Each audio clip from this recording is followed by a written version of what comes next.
Enhanced community quarantine to remain in the National Capital Region and some major cities in the Philippines until May 15, 2020.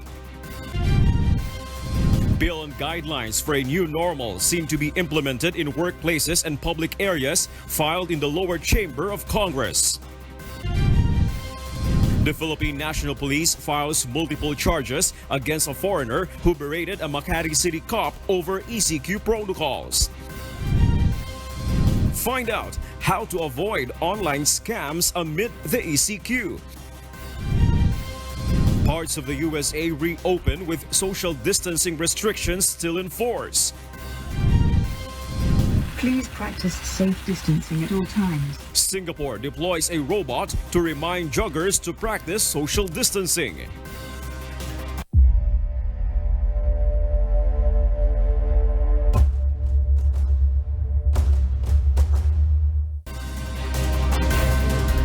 Several industries may prepare to reopen their doors come May 1st, as the national government will allow them to open if they are located in areas that are under general community quarantine. Meanwhile, higher education institutions are allowed to operate through skeleton workforce in GCQ areas. Rosalie Cos explains why. After strict rechecking and re-evaluation, the number of cities and provinces to remain under enhanced community quarantine or ECQ until May 15, 2020 has decreased. ECQ will still be strictly observed in the National Capital Region, Region 3 except the province of Aurora, Region 4A or Calabarzon, which includes Cavite, Laguna, Batangas, Rizal, and Quezon, Benguet Province including Baguio City, Iloilo Province, Cebu Province including Cebu City, and Davao City in Mindanao. President Rodrigo Duterte thanks the public for obeying the community quarantine protocols. He also advises Filipinos to prepare for the modified community quarantine or the general community quarantine in particular areas starting May 1, 2020. Lalabas na yung modified ang natin, quarantine. So we will allow sectors of society that are not di talaga nagdidikit-dikitan. Meanwhile, Malacanang identifies various sectors that will be allowed to operate in GCQ areas starting May, in which minimum health standards will be applied. This include manufacturing industries like cement and steel, electrical machinery, wood products, furniture, non-metallic products, textiles and wearing apparels, paper and paper products, rubber and plastic products, and others. Other services that will be allowed in GCQ areas but still prohibited in ECQ areas are malls and commercial centers, particularly the hardware stores, clothing and accessories, and non-leisure stores.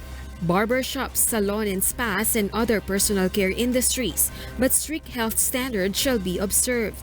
Wholesale and retail trade, repair of motor vehicles and motorcycles, construction and build, forestry and logging among others. All government offices will also be opened in GCQ areas. Ang lahat ng opisina po ng gobyerno po pwede na magbukas under GCQ. President Duterte directed the management of these sectors to ensure sanitation of the place, and employees must be provided with durable and workable masks for COVID not to thrive. However, the government reiterates that mass gatherings are not allowed both in ECQ and GCQ areas, so gyms or fitness studios and sports facilities will remain closed. Entertainment-related mass gatherings, business-related mass gatherings, religious gatherings, politics-related mass gatherings, and the likes also remain banned. Aside from this, starting May 4, 2020, higher education institutions are allowed to operate through skeleton workforce in GCQ areas. This is for the purposes of finishing the academic year 2019 to 2020, issuing credentials to students, and preparing for flexible learning arrangements for the next academic year. Rosalie Cos, UNTV News and Rescue. We serve the people, we give glory to God. Filipinos may expect COVID-19 measures to remain in place even after the crisis should a proposal in the lower house get to be approved. Vincent Arboleda has the news. Physical distancing, mandatory wearing of face mask, and checking of body temperature. These will still be implemented as part of the new normal under the proposed bill submitted to the lower house of Congress today. House Bill 6623, or the New Normal for the Workplace and Public Spaces Act of 2020, aims to prepare and educate the public for life after COVID-19 restrictions are lifted and adapt to the new normal, including physical distancing. Under House Bill 6623, hand washing and sanitation stations should be made available in places frequented by people. Physical distancing of not less than 1 meter apart, or preferably 2 meters apart, should also be applied in public places. Body temperature will also be checked in enclosed, semi-enclosed, and if possible, open spaces. Procurement of COVID-19 test kits, personal protective equipment, and the conduct of mass testing will continue, along with innovations such as drive-through testing facilities, phone-in, and others. For gatherings, the local government unit will highly regulate such and make sure that universal and mandatory safety measures are applied. On education, establishing online learning is a priority for both private and public schools. Classes will remain suspended until further notice from the Department of Education. For work, business owners or managers should submit a new normal workforce and workplace management plan to their local government unit prior to the resumption of work.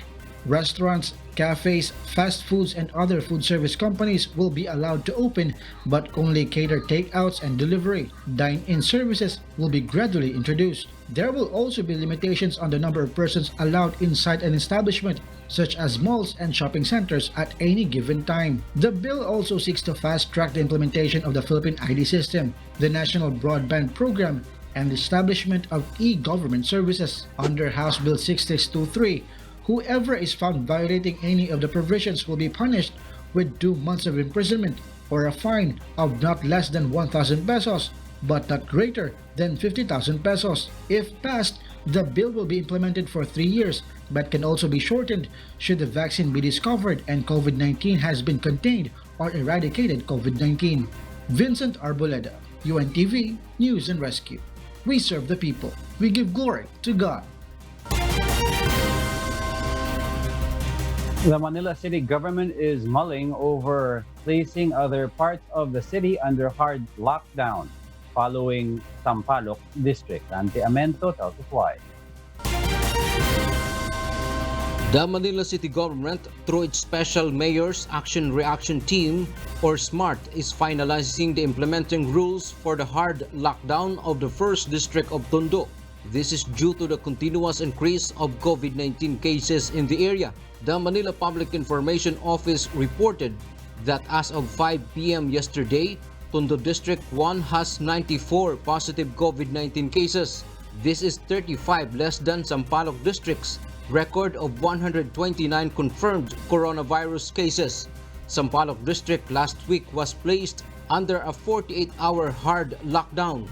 SMART Chief Police Major Rosalino Ibay says they have submitted an initial plan to Mayor Francisco Isko Moreno Dumagoso.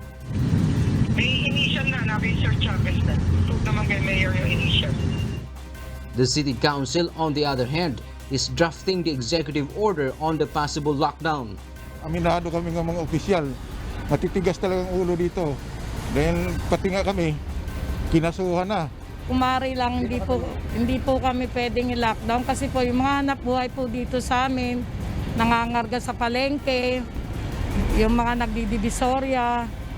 Ibay adds, other areas may also be put under hard lockdown if the virus continues to spread. Dante Amento, UNTV News and Rescue. We serve the people. We give glory to God. Households qualified as beneficiaries of the government social amelioration program may expect to receive aid until April 30. Ray Pelayo explains why. Local governments have until April 30 to distribute all of the subsidy allocations under the national government's social amelioration program. According to the Interior Department, the 18 million low-income families should have already received the 5,000 to 8,000 pesos financial assistance. The DILG adds the second wave of SAP will kick off in May. In Caloocan City, the LGU has so far distributed around 52% to the almost 216,000 family beneficiaries of SAP.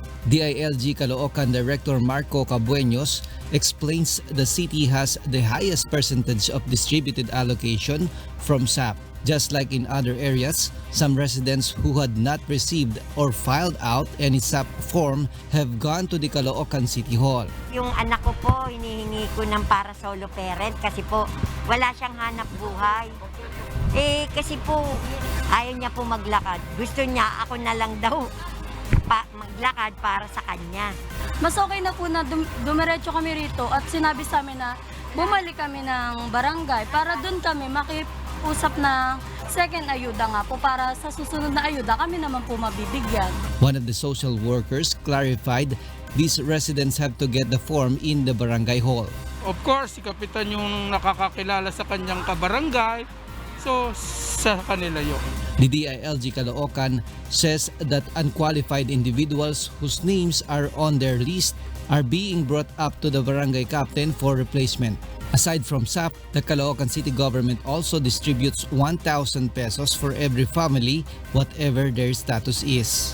Ray Pelayo, UNTV, News and Rescue, we serve the people, we give glory to God.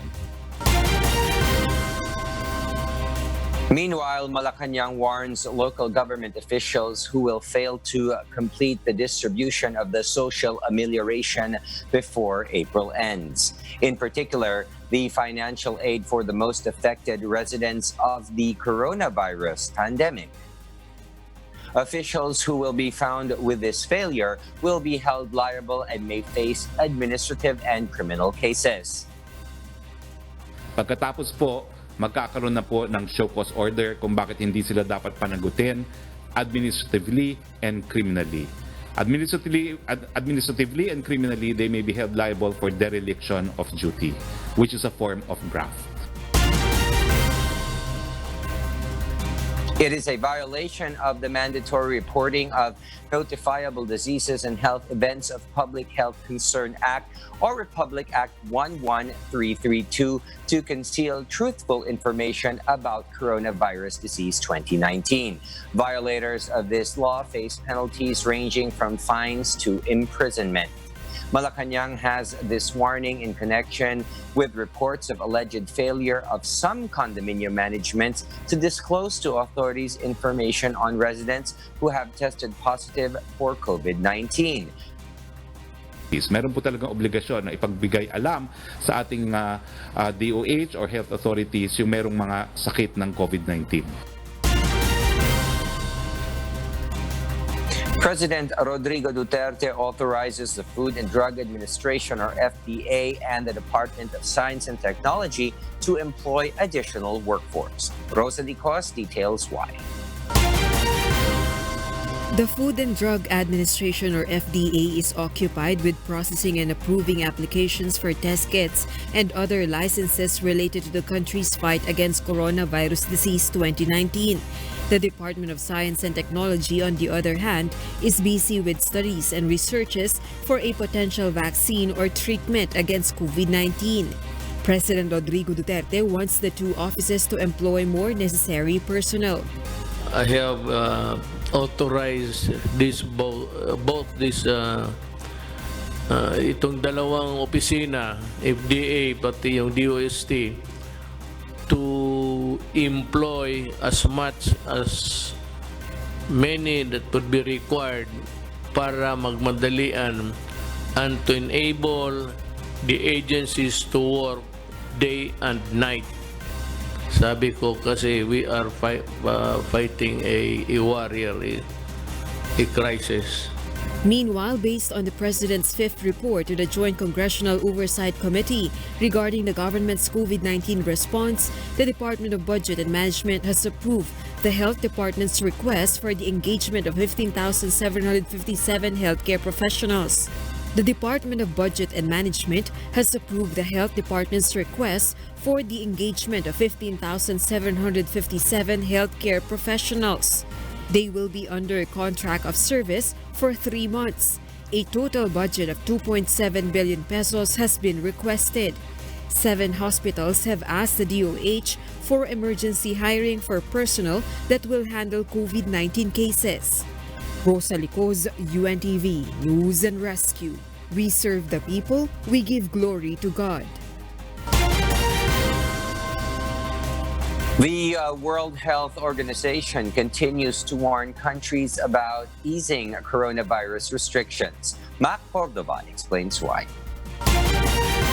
As lockdowns in Europe ease with declining numbers of new cases, the World Health Organization continues to urge countries to find, isolate, test, and treat all cases and trace every contact of COVID-19 case. This is to ensure declining trends continue. But the WHO director warns the pandemic is far from over. The WHO continues to be concerned about the increasing trends in Africa, Eastern Europe, Latin America, and some Asian countries. As in all regions, cases and deaths are underreported in many countries in these regions because of low testing capacity. We're continuing to support these countries with technical assistance through our regional and country offices and with supplies through solidarity flights. The international agency warns there remains to be people who are at high risk. It's really important that we remain vigilant. We remain vigilant to identify cases even if countries have been successful in suppressing transmission, it's important that they remain vigilant. WHO has earlier warned against easing restrictions too soon. Second wave, as Mike said, is in our hands. If we implement the right intervention, we can prevent it from happening. But when we do this, not just the national interventions, having the regional and also coherence in the global interventions and global solidarity is very important. Mac Cordova, UNTV News and Rescue.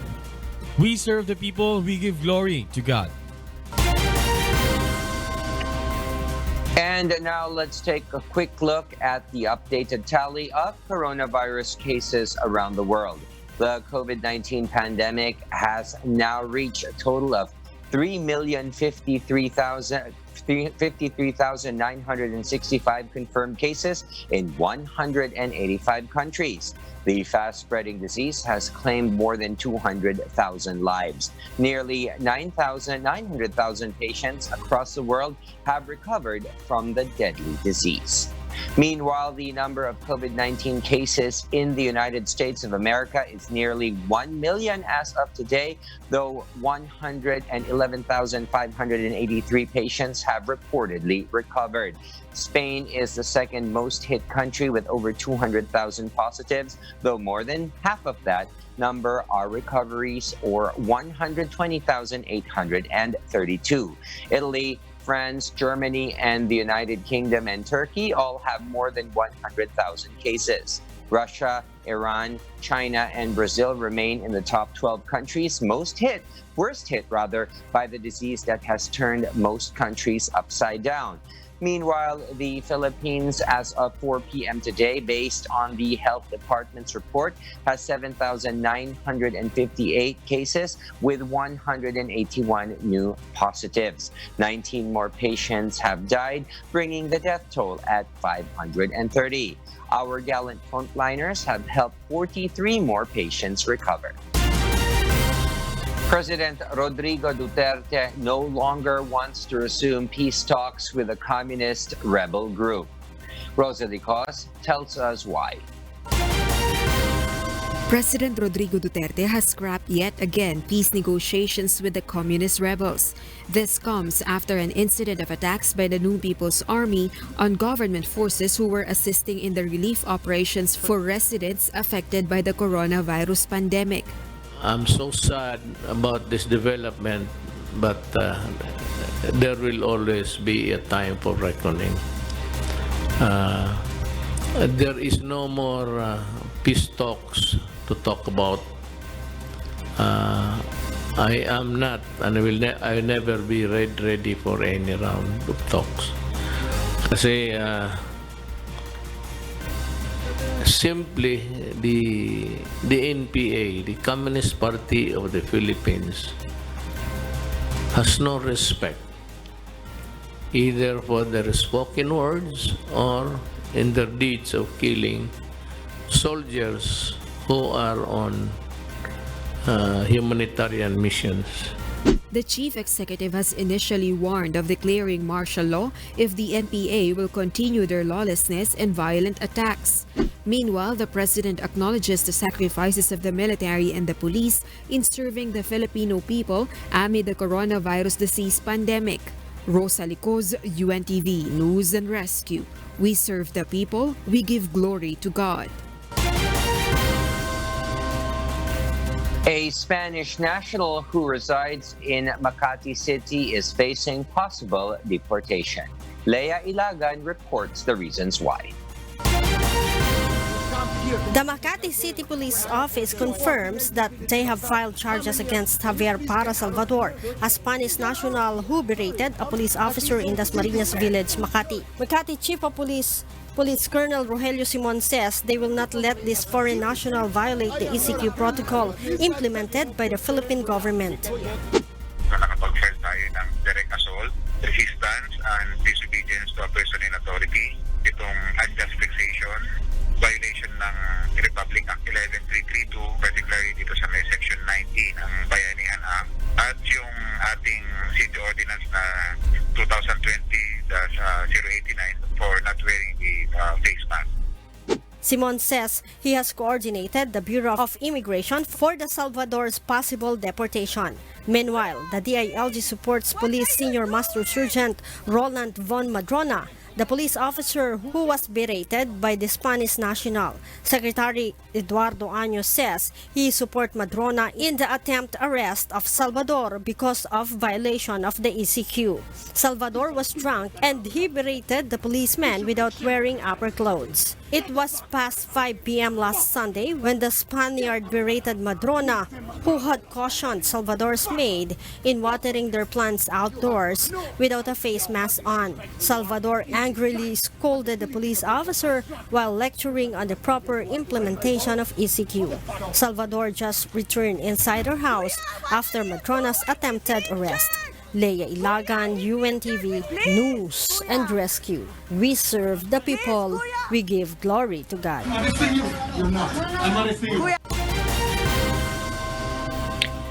The Quezon City government prepares for a post-ECQ scenario while coping with an increasing number of COVID-19 cases within the city.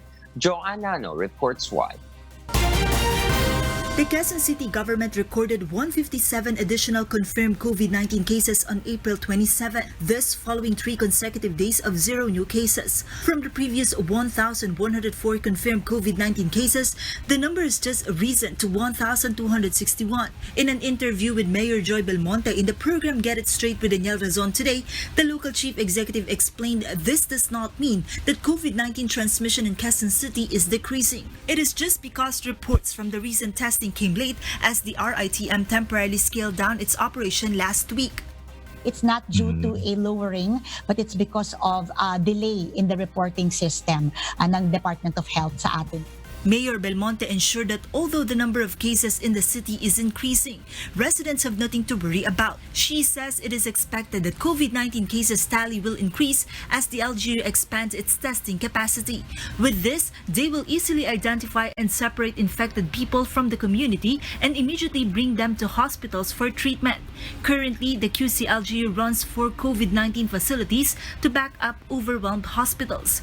The local chief executive also shares that the number of recoveries in their city has increased compared with the number of deaths. The Quezon City LGU is also drafting guidelines to prepare for the new normal if the enhanced community quarantine will be lifted on May 15. Mayor Belmonte says that they will come up with recovery and rehabilitation plans for the sectors affected by the ECQ.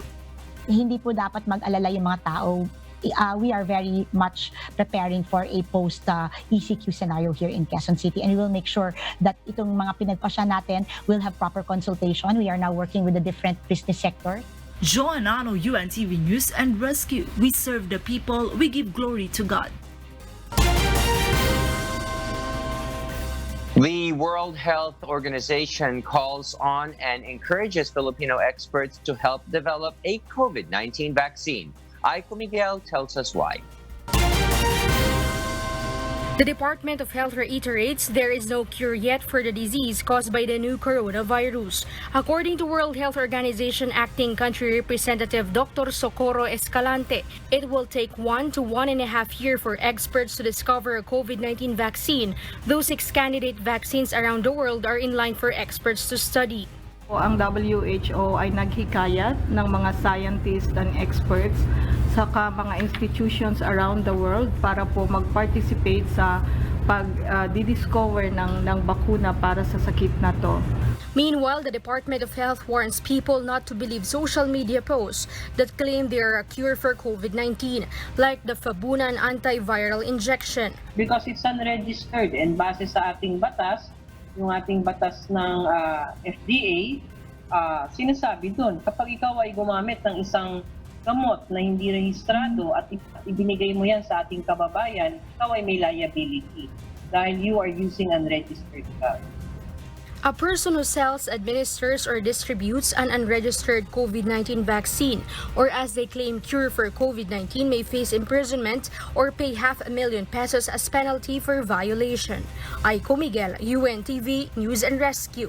We serve the people, we give glory to God. Malacanang sees no evil motive in the request letter from Armed Forces Chief of Staff General Filimon Santos to the Chinese embassy.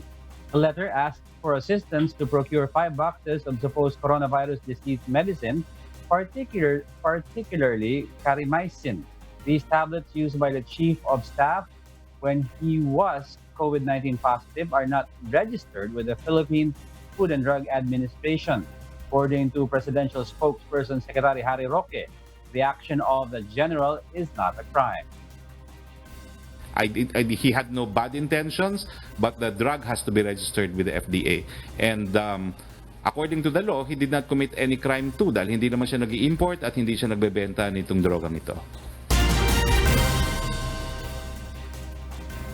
The Muntinlupa city government continues to protest the transfer of 47 COVID-19 positive prisoners from the Correctional Institution for Women to the new Bilibid prison. Let's find out why from Asher Cadapan Jr. Muntinlupa City Mayor Jaime Fresnetti says he has yet to receive any response from the Bureau of Corrections since they released a resolution to express protest and opposition to the transfer of COVID-19 positive prisoners to the new Bilibid prison. As of today, 47 persons deprived of liberty or PDLs in the Correctional Institution for Women in Mandaluyong City had been transferred to Bilibid. Bucor spokesperson Colonel Gabriel Chaklag said all the 47 COVID-19 positive PDLs are symptomatic and are provided medical care and continuous monitoring while at the quarantine facility inside the Bilibid compound. But Mayor Fresnetti said Bucor's personnel and facility are not ready to handle COVID-19 patients. Ipinararating namin ang sentimiento mismo ng mga Bureau of Correction personnel na sila mismo ay nakikiusap na tulungan sila dahil natatakot sila. Hindi sila nakahanda at kulang na kulang yung kanilang PPEs. But Chaklag explains they have been coordinating with Muntinlupa City Health Office and the Public Information Office regarding their plans. Siguro hindi yung mga tao na hindi nag-report sa kanya kasi nung pinaplano natin yung quarantine area dito, kasama natin ang City Health Office.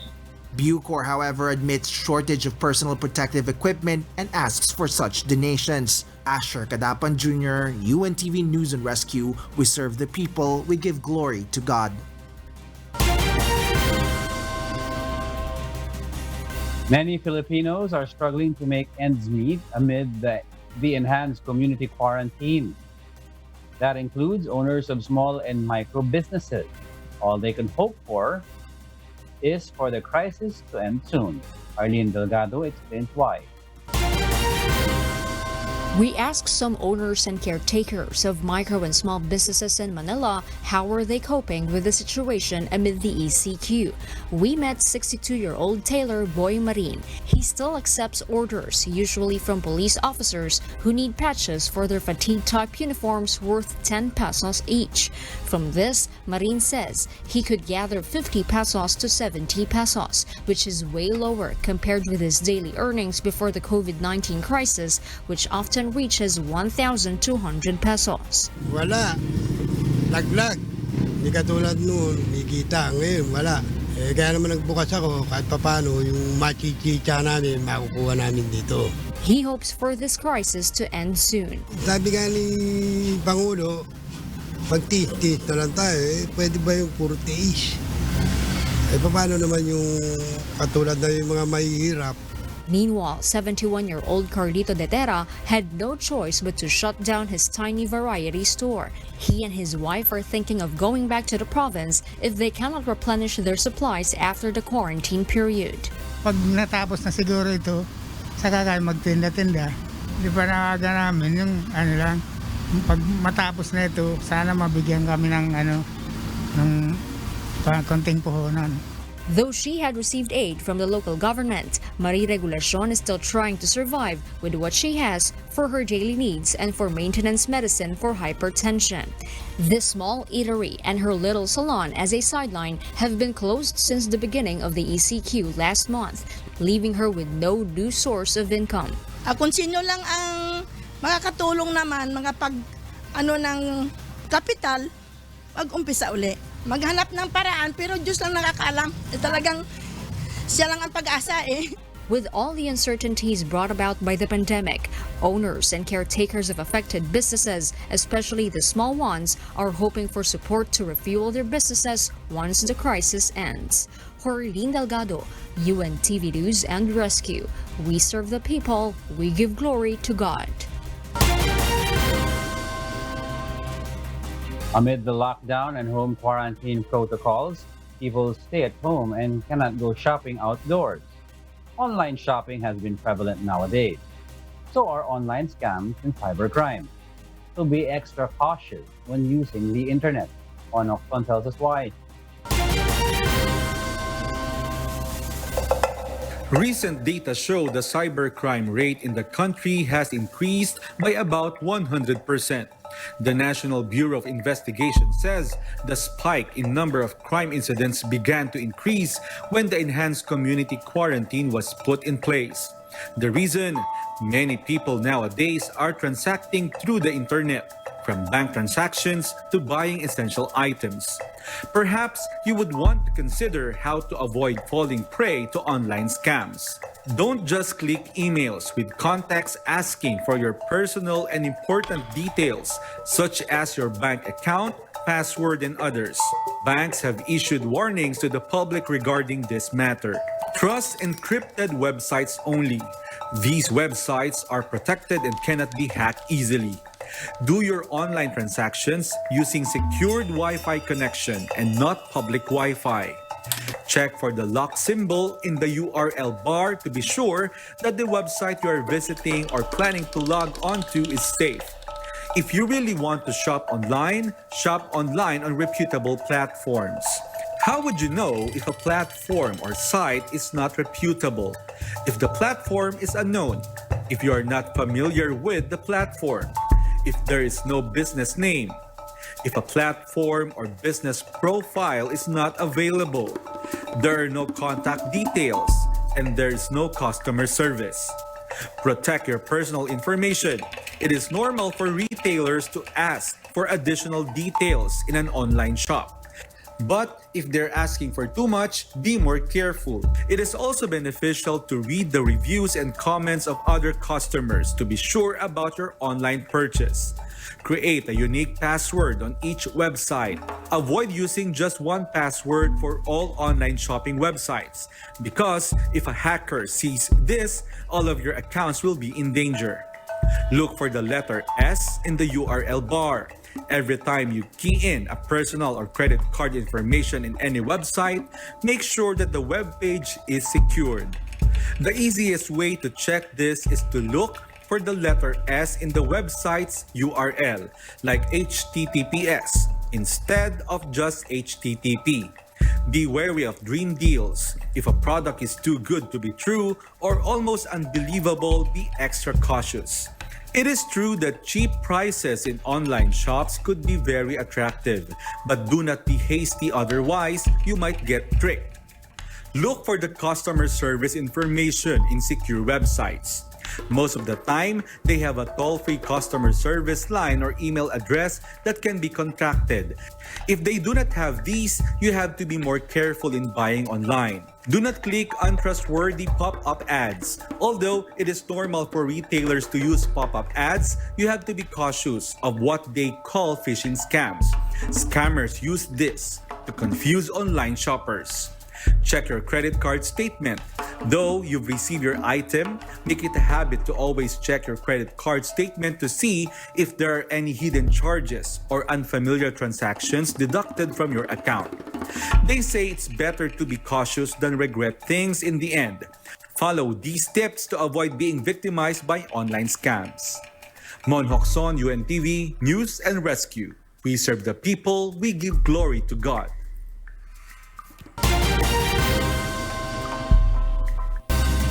A once stray dog is now a strict and disciplinarian fellow who helps authorities in a Manila City barangay impose ECQ protocol. Joanano has the story why. Meet Manila City's first dog frontliner. This is Chichi, whom we met in Barangay 379 Manila. Chichi is strict, smart, and a quick learner, says Barangay Chairwoman Veronica Diaz Santa, who rears the dog. The official says the trained dog is quick at spotting suspicious persons. Mahigpit si Chichi kung isipin kasi aware siya sa mga taong nakasombrero, naka-jacket, naka-mahabang saya, yung parang malong, at saka yung medala ng supot, at saka yung mga scavenger. Tinatahulan niya na. It was in 2018 when Chichi arrived in the area. Chichi used to be a stray dog, usually found around the LRT Abad Santos station. One day, Chichi followed a barangay executive officer who was on his way to the barangay hall. Being an adorable dog, Chichi was easily loved by people here. Napakabait na aso. Malambing.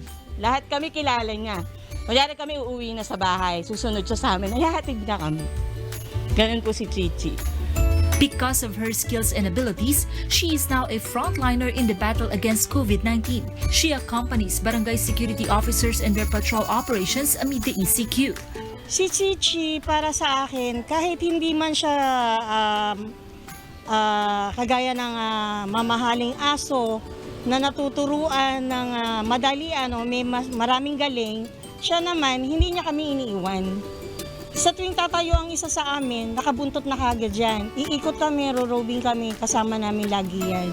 Kahit na napupuyat siya, dito lang siya sa tabi namin, hihigayan sa lapad.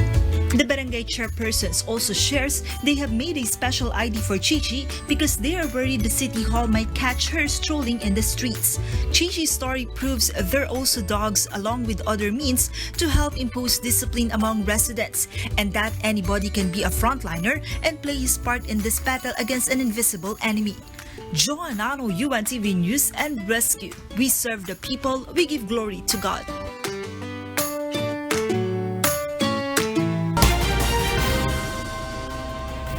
Meanwhile, the Philippines Health Department assures it can screen COVID-19 patients who will receive anti-malaria drugs as part of the Solidarity trial around the world. Aiko Miguel reports why. Drugs and drug combinations are set to arrive in the country from WHO Geneva soon. This will be used for the Solidarity trial launched by the World Health Organization last week. 100 countries are participating in the Solidarity trial, including the Philippines, in finding a safe and effective cure against COVID-19. One of the 4 drugs for Solidarity trial is the chloroquine and the hydroxychloroquine, anti-malaria drugs. America's Food and Drug Administration reported last week the anti-malaria drugs have adverse effects on the heart of a COVID-19 patient due to possible cardiac arrest.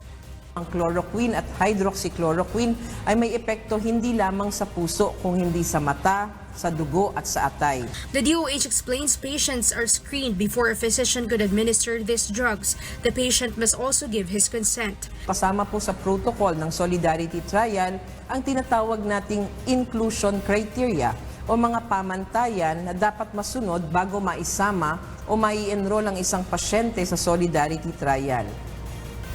Kabilang po dito ang screening na iiwasan nating magbigay ng mga gamot sa taong may mga sakit sa puso. 500 patients in 21 hospitals in the Philippines will be part of the Solidarity Trial. The DOH also reported last week they will study a vegan or favipiravir, a drug for influenza from Japan, and tocilizumab, an arthritis drug being studied by British researchers. Experts are also studying the use of virgin coconut oil as supplement for COVID-19 patients. Aiko Miguel, UNTV News and Rescue. We serve the people, we give glory to God. President Rodrigo Duterte offers 20 million pesos as reward for Filipino developers of local respirators. This as the government intensifies its battle against the coronavirus disease. The chief executive has earlier promised a 50 million peso reward money for any Filipino who could discover a vaccine against COVID-19. Nagbigay din po ng pabuya ang ating presidente. 20 million para sa sino mang Pilipino na makakabuo ng local respirator, no? Na ang sabi niya ay dapat naman could outlast the life of the patient. Ito po ay dahil merong kakulangan talaga sa mga respirators. The Philippine Coast Guard today assisted the Department of Tourism Philippines in transporting another batch of foreign nationals who got stranded in Coron, Busuanga, and Puerto Princesa in Palawan amid the enhanced community quarantine. 17 individuals were transported to NAIA Terminal 1 for their flights back to their home countries this afternoon. 16 of them were dropped off to nearby hotels where they will wait for their scheduled flights this week. The DOT worked hand in hand with their respective embassies for their safe repatriation. The 33 stranded foreign nationals were transported from Palawan to Manila via to-go vessel and the Javier over the weekend.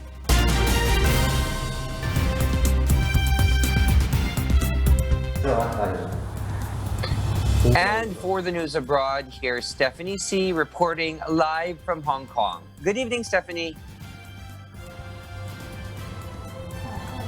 Good evening, William. Parts of the USA are moving ahead with reopenings by and large in a phased-based approach. U.S. President Donald Trump has earlier disagreed, however, with the opening of spas and barber shops, saying it's too soon. Miguel Rey de Leon reports why. Here in America, restrictions have been lifted in several states producing crowded beaches in parts of Texas over the weekend. While Georgia on Monday allowed restaurants across the state to offer dine-in service, easing the stay-at-home restrictions. Many Georgia businesses are open and 5 more states are set to begin lifting social distancing restrictions this week, including Colorado and Tennessee, in a push to kickstart its battered economy and despite warnings from health experts. U.S. President Donald Trump has earlier said he disagrees with Georgia Governor Brian Kemp for forcing ahead to add restaurants and movie theaters to the list of businesses, hair and nail salons, barber shops, and tattoo parlors that he allowed to reopen last week, albeit with social distancing restrictions still in force. Spas and the beauty parlors and barber shops, tattoo parlors, I love them. But they can wait a little bit longer, just a little bit, not much, because safety has to predominate. We have to have that. In the hardest hit states of New York and New Jersey, part of a metropolitan region of about 32 million people, governors signaled that even limited restarting of business activities was at least weeks away. Business shutdowns to stem the spread of coronavirus have led to a record 26.5 million Americans filing for unemployment benefits since mid-March, nearly 1 in 6 workers. The states moving ahead with reopenings by and large are connected in the South, the Midwest, and the Mountain West, where outbreaks have generally been less severe than in the Northeast. Public health authorities warn that increasing human interactions and economic activity now, without the means to do so safely, may spark a fresh surge of infections just as social distancing measures appear to be bringing cases under control. 2019 data shows there are over 4 million Filipinos in the USA. Miguel Rey de Leon, UNTV News and Rescue. We serve the people, we give glory to God.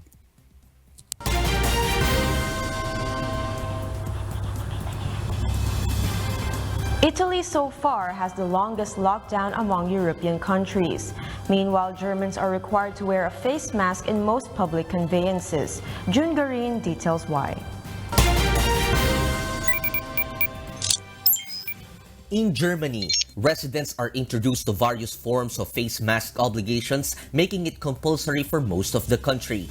That includes public transport, regional trains, and shops. All but one of Germany's 16 states introduced legislation on Monday, with the country's northern state of Schleswig-Holstein due to follow suit on Wednesday. Germany's transport ministry on Monday said they were pushing for the compulsory mask wearing to be extended to long-distance trains. Fines for failing to wear a face covering across the states range from a verbal warning, 15 euros up to 5,000 euros. The higher fines are aimed at businesses not complying with regulations. In France, President Emmanuel Macron met ministers at the Élysée Palace on Monday to work on the plan to unwind the country's coronavirus lockdown. French Prime Minister Edouard Philippe, who attended the meeting, will present the government's plan to unwind the country's coronavirus lockdown to Parliament on today, followed by a debate and vote, his office said. The lockdown ordered by President Emmanuel Macron to slow the spread of the virus has been in place since March 17 and is due to be lifted on May 11. Macron is aiming to ease some of the lockdown measures, then with schools reopening first, although the government has yet to finalize how it might work in practice. And in Italy, cities prepared for a cautious gradual reopening on Monday after the country's Prime Minister Giuseppe Conte announced the coronavirus lockdown will start being lifted on May 4. In Milan and in Rome, new social distancing signs were placed in stations and on buses and metro carriages. Tests were also run to regulate access in stations and trains. In Venice, the Civil Protection Department began distributing face masks in suburban areas of the lagoon city. After the first case of COVID-19 appeared in a small town outside Milan in late February, Italy has had the longest and one of the strictest lockdowns in Europe. June Garin, UNTV News and Rescue. We serve the people, we give glory to God.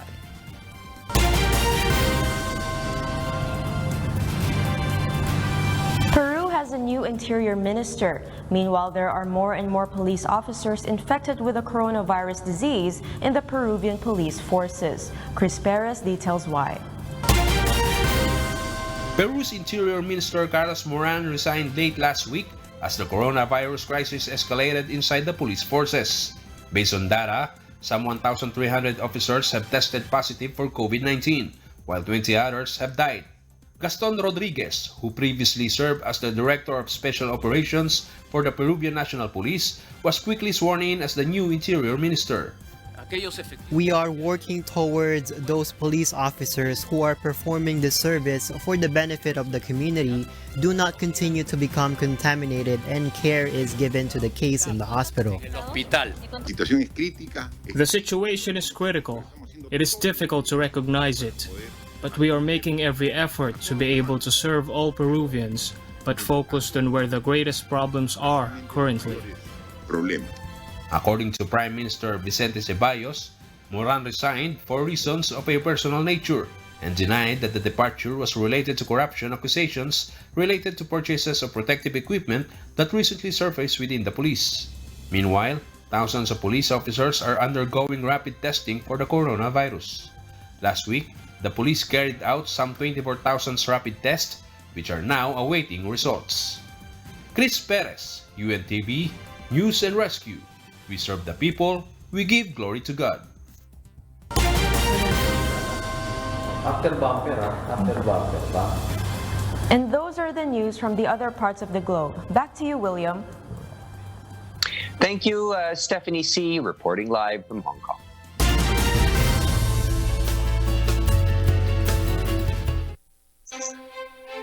A robot repurposed to become a social distancing ambassador has begun running at a public park in Singapore. Niña Armilio tells us why. Please practice safe distancing at all times and do not loiter at this park. Meet OR3, a vigilant robot deployed by Singapore's Public Utilities Board or PUB, not just to surprise joggers at this public park, but more importantly, to remind them to practice social distancing. The warning: stay safe, stay home. Stay safe, stay home. Singapore's Public Utilities Board aims to help curb the spread of the coronavirus disease. The National Water Agency originally used the talking robot for security surveillance at its various reservoirs across the island state. But it has now decided to add on its role as a social distancing ambassador. Don't worry, because the remotely controlled machine is energetic. It has batteries lasting up to 1 kilometer of travel distance, which will now be increased to 4 kilometers. OR3 drew curious looks from joggers and cyclists. The new ambassador will collect data from its 360-degree camera to send real-life information to officers. Stay safe, stay home. To curb the spread of COVID-19. Niña Armilio, UNTV, News and Rescue. We serve the people. We give glory to God.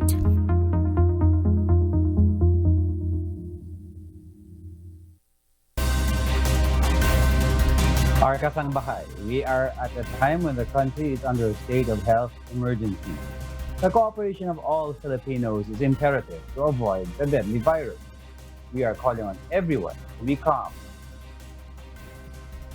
And most importantly, let us join together in prayer for our country and for the whole world to survive this crisis. You may join us in our daily UNTV community prayer at these hours as flashed on your screens.